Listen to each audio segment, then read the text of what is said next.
गुरु प्यारी साध संगत जी, राधा स्वामी जी। दोस्तों, आज बाबा जी ने कहा कि मुझ में ही कमी है। ऐसा क्यों बाबा जी ने कहा, आगे हम आपको इस वीडियो में बताएंगे। आज 4 मार्च को बाबा जी ने और हुजूर जी ने मुंबई में संगत को दर्शन दिए और बाबा जी ने सवाल जवाब कार्यक्रम भी किया।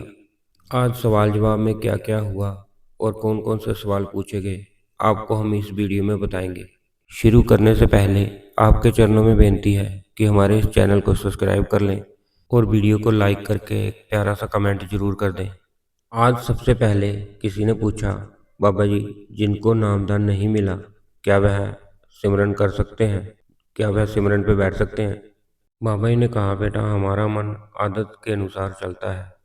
जिस भी चीज़ की हमें आदत पड़ जाए उसे फिर छोड़ना मुश्किल हो जाता है।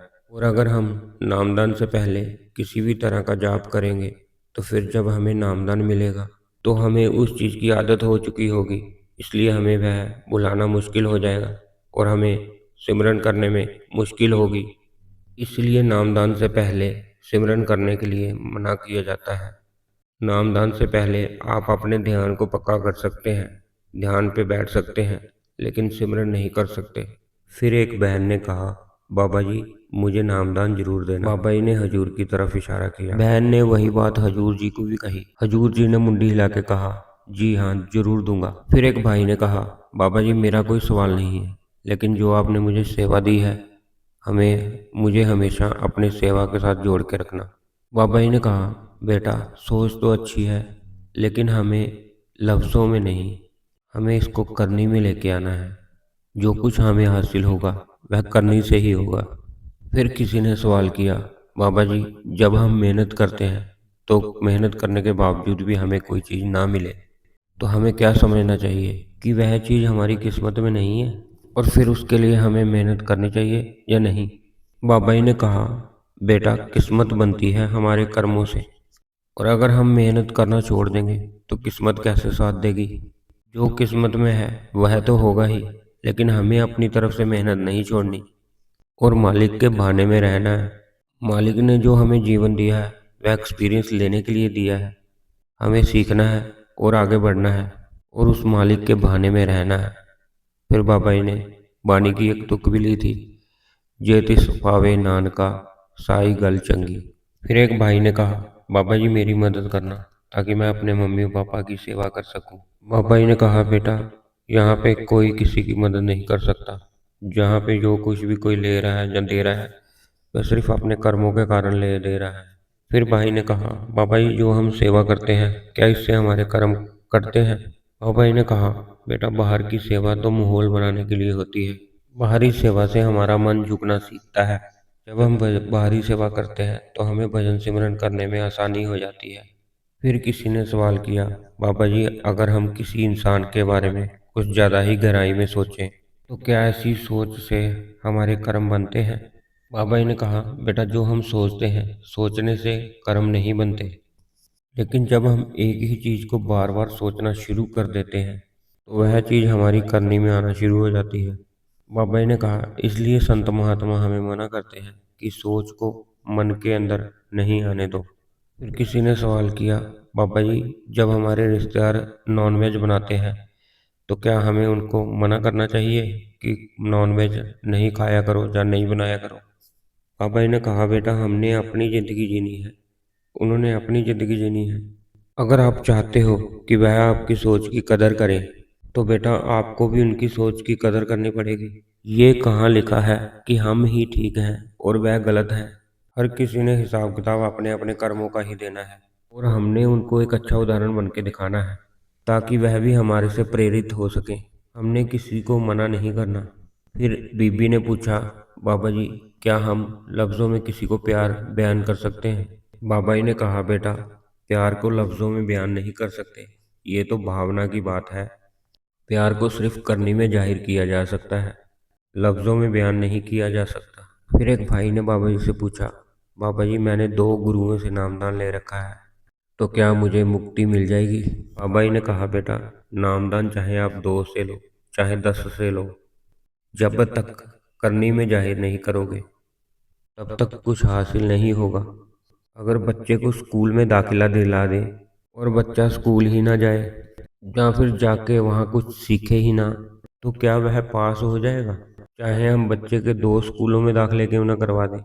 जब तक बच्चा खुद मेहनत नहीं करेगा, खुद नहीं पढ़ेगा, तब तक वह आगे नहीं बढ़ सकता। फिर एक भाई ने पूछा, बाबा जी अच्छा इंसान बनने के लिए मुझे क्या करना चाहिए?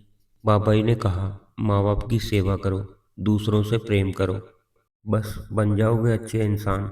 फिर भाई ने कहा, बाबा जी कई बार मन में ऐसी बातें आ जाती हैं कि हम दुखी हो जाते हैं, तो उस समय हमको अपने आप को कैसे संभालना चाहिए? बाबा जी ने कहा, बेटा जब हम मन को काबू कर लेते हैं तब हमें सब अच्छे लगने लग जाते हैं, और जब हम मन के काबू में होते हैं तो मन हमें अपने इशारों पे नचाता है।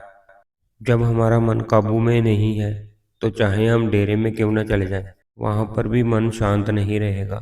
इसलिए हमने मन को अपने काबू में करना है। फिर एक भाई ने कहा, बाबा जी दया करना ताकि मैं अपना भजन सिमरन पूरा कर सकूं। बाबा जी ने कहा, बेटा मैंने किसी पे दया नहीं करनी, हमें खुद अपने पे दया करनी है। जो भी मिलेगा हमें अपनी करनी से मिलेगा, किसी की दया से कुछ नहीं मिलेगा। मालिक ने हम पर दया करके पहले ही सब कुछ दे रखा है, अब हमें करनी करके दिखानी है। फिर एक भाई ने कहा, बाबा जी ध्यान में और योग में क्या अंतर है? योग में भी तो मेडिटेशन किया जाता है। बाबा जी ने कहा, बेटा योग साधना का संबंध हमारे शरीर से है और ध्यान का संबंध हमारी रूह के साथ है। शरीर के लिए तो हम बहुत कुछ करते हैं, लेकिन क्या हमने कभी सोचा है कि रूह की खुराक क्या है? रूह की खुराक ध्यान है। फिर एक बीबी ने पूछा, बाबा जी मुझे दिन में भी धुन सुनाई देती है, जब मैं कोई काम कर रही होती हूँ तब भी मुझे धुन सुनाई दे रही होती है, तो क्या मुझे धुन की तरफ ध्यान देना चाहिए? बाबा जी ने कहा, बेटा धुन 24 घंटे हमारे अंदर बज रही है, हमारा ध्यान आता और जाता है और हमें लगता है कि धुन कहीं चली गई। धुन तो कहीं नहीं गई, बस हमारा ध्यान भटक जाता है। धुन सुनेंगे तो हमें ताकत मिलना शुरू हो जाती है, धुन उस मालिक के घर से आ रही होती है। फिर बीबी ने कहा, बाबा जी अगर कोई हमें गलत बोले तो क्या हमें उसे जवाब देना चाहिए? बाबा जी ने कहा, बेटा हजूर जी कहा करते थे कि अगर एक गलत बोलकर बेवकूफ़ी करता है तो क्या हम उसे देखकर हम भी बेवकूफ़ बन जाएं? फिर एक भाई ने पूछा, बाबा जी क्या हम चलते फिरते ध्यान कर सकते हैं? बाबा जी ने कहा, बेटा बहते पानी में हम अपना चेहरा नहीं देख सकते, लेकिन खड़े पानी में हम अपना चेहरा देख सकते हैं। इसी तरह ध्यान का मतलब है स्थिरता। अगर हम स्थिर अवस्था में बैठकर ध्यान नहीं करेंगे तो हमारा ध्यान कैसे लगेगा? ध्यान के लिए जरूरी है स्थिर होकर सिमरन करना, जिससे कि ध्यान एकाग्र हो सके। फिर एक बीबी ने बाबा जी से कहा, बाबा जी मौत के टाइम आप मुझे लेने जरूर आना। बाबा जी ने कहा, बेटा तू कैसे पहचान करेगी, और अगर हुजूर जी भी मेरे साथ आए तो क्या तू पहचान लेगी? फिर बाबा जी ने कहा, शरीर के दायरे में रह के हम ये सब सोचते हैं, लेकिन असल में हकीकत ये है कि आखिर में शब्द ही शब्द के अंदर जाकर समा जाएगा। तो फिर दोबारा बीबी ने कहा, बाबा जी आखिर में लेकिन आप ही मुझे लेने आना। इस बात पर बाबा जी ने कहा, तो इसके लिए फिर पहले मुझे मरना पड़ेगा? फिर बीबी ने कहा, ठीक है।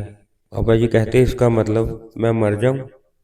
और यह सुनकर संगत हंसने लगी थी। फिर एक बीबी ने कहा, बाबा जी मेरा बेटा यहाँ आया हुआ है, वह शादी नहीं कर रहा, आप उसे कोई ऐसी बात बोल दो कि वह शादी करने के लिए तैयार हो जाए।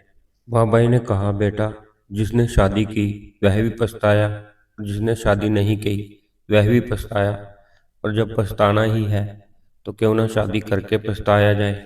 इस बात पे संगत जोर जोर से हंसना शुरू हो गई। फिर बाबा जी ने कहा, आदमी को हमेशा औरत के आगे सर झुका के ही चलना पड़ता है। इस बात पर भी संगत बहुत हंसी थी। फिर एक लड़के ने बाबा जी से कहा, बाबा जी मुझे 3 साल हो गए नामदान लिए हुए, लेकिन आज तक कोई एहसास नहीं हुआ। बाबा जी ने कहा, बेटा कई जन्मों के कर्मों की मैल लेके हम घूम रहे हैं, और फिर बाद में हम कह देते हैं कि एहसास नहीं हुआ। बाबा जी ने कहा, जन्म जन्म की इस मन को मल लागी, काला होया स्या।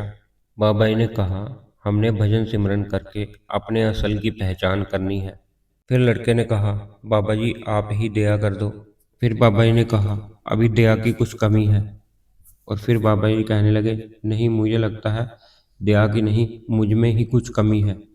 फिर लड़के ने कहा कि बाबा जी मुझे बहुत गुस्सा आता है। फिर बाबा जी ने समझाया कि बेटा गुस्से से कभी किसी को कुछ हासिल नहीं हुआ, गुस्से से हमारा ही नुकसान होता है। फिर लड़का कहने लगा, बाबा जी आप दया करो कि मुझे गुस्सा ना आए। बाबा जी ने कहा, मैंने कोई दया नहीं करनी। तो लड़के ने कहा, हजूर जी आप दया कर दो। तो हजूर जी ने भी नो बोल दिया। इतना सुनते ही संगत जोर जोर से हंसना शुरू हो गई। फिर एक भाई ने बाबा जी से पूछा, बाबा जी मुझे कभी प्रकाश दिखता है और कभी धुन सुनाई देती है, मुझे किस तरफ बढ़ना चाहिए? बाबा जी ने कहा, बेटा प्रकाश का मतलब है जागृत अवस्था, धुन और प्रकाश एक ही चीज है और मालिक के घर से आ रही है। जब प्रकाश दिखता है तो इसका मतलब हम जागृत अवस्था की ओर बढ़ रहे हैं, और जब धुन सुनाई देती है तो धुन हमें रास्ता दिखाती है। फिर एक बीबी ने बाबा जी से पूछा कि बाबा जी क्या पाठ पूजा कीर्तन आदि पे बिठाने के लिए बच्चों के साथ जबरदस्ती करना ठीक है? बाबा जी ने कहा, बेटा जब बच्चे छोटे होते हैं तब हमें उन्हें ऐसी आदतें डालनी चाहिए, क्योंकि जब बच्चे छोटे होते हैं हम उन्हें जैसी आदत डालते हैं बच्चे वैसा ही बन जाते हैं। उस समय तो थोड़ी बहुत जबरदस्ती चल सकती है, लेकिन जब बच्चे टीन एज में आ जाते हैं उस समय अगर हम उनके साथ जबरदस्ती करेंगे तो वह रिएक्ट करेंगे। इसलिए बेहतर यही है कि बच्चों को छोटी उम्र से ही इस तरफ लगाने की कोशिश करनी चाहिए। बचपन में बच्चा जो सीखता है वह सारी उम्र नहीं भूलता। फिर एक भाई ने पूछा कि बाबा जी मुझे कैसे पता चलेगा कि मैं अब उस कुल मालिक के लायक हो गया हूँ और मुझे अब परमार्थ की ओर बढ़ना चाहिए? बाबा जी ने समझाया, बेटा जब हमें लगने लगे कि दुनिया में रिश्ते नाते धन दौलत जायदाद से भी जरूरी कोई चीज है और उस चीज को पाने के लिए हमारे मन में तड़प पैदा होने लगे तो हम अपने आप परमार्थ की तरफ मुड़ जाते हैं। तो दोस्तों कुछ इस प्रकार थे आज के सवाल जवाब। अगर आपको वीडियो पसंद आया हो तो वीडियो को लाइक कर दें और वीडियो के नीचे कमेंट करके ये जरूर बताएं कि आप वीडियो कहाँ से देख रहे हैं। राधा स्वामी जी।